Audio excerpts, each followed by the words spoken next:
Hi everyone, Ron Insana again. I just wanted to talk about a stock that we've focused on in our Learn page on several different occasions because of the extraordinary volatility we've seen in the shares of Tesla. We've also seen that our 1 month forecasts have been remarkably accurate in catching both the upside and downside moves of late. Today is another case in point in which on our 1 month forecast we have an expected downside move for Tesla, almost half of which has been achieved just today after reporting disappointing quarterly results in just the last 24 to 48 hours. I'm going to share the screen and just kind of give you a glance at what's going on with Tesla. So if you log into i-fi.ai, which is i-fi.ai,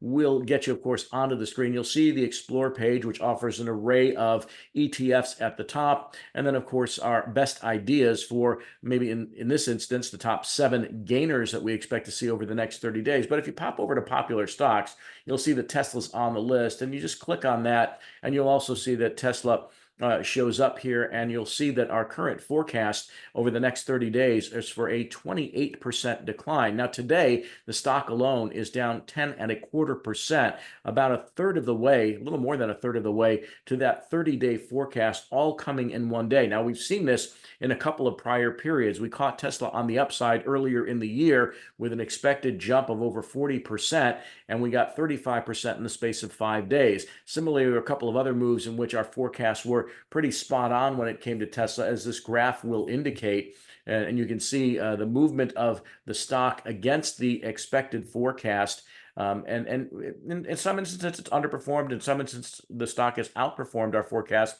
But net, we've kind of caught the turn, if you will, on a variety of different occasions. Today is a case in point. And it's not just today's 11 or so percent decline in the stock, but also since the stock peaked just a couple of weeks ago, it's come down 17%. So that's the bulk of the 28% decline that we've seen, or expect to see, I should say, over the next 30 days. Now, from a trading perspective, what does that mean? It means that you may want to obviously take some profits. Remember, when you're a short-term trader and not a long-term investor, these trades are taxed at ordinary income. So when you sell, or if you sell, is less relevant than it would be to a longer-term investor who, if you hold for a year and a day in a particular trade, you will get capital gains tax treatment, which is significantly less taxation than you would for a short-term trade, which is what we talk about here, both with the 1 day and the 3 month horizon. So you can see that's been a pretty accurate setup with respect to the 30-day forecast. Our historical analysis is also quite interesting.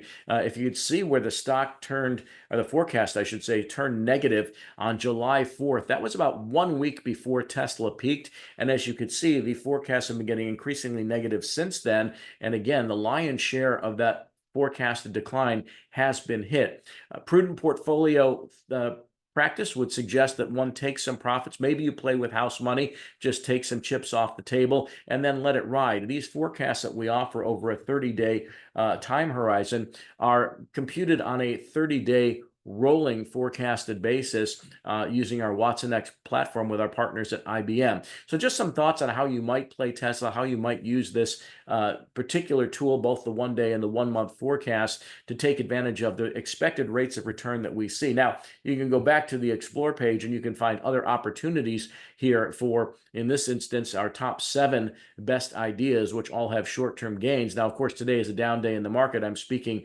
on Wednesday, and the market's down rather sharply based on disappointing earnings from both Tesla and, to a lesser extent, Google's parent Alphabet, and that's had a decidedly negative impact on the market overall. So that does affect the 1 day forecast when the overall market sinks, but the 30-day forecasts have held up relatively well. As you can see, we've seen good performance in the S&P 500, the Qs, the IWM, which represents the Russell 2000. They've all tracked rather closely over the last couple of months. So there are a lot of different ways to use this.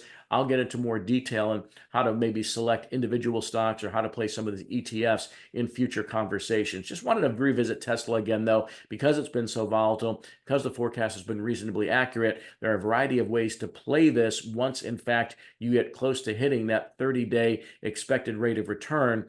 A lot of folks who trade for a living would suggest you take some profits and wait for a better day to reestablish a position. Ron Insana, we'll talk to you again soon.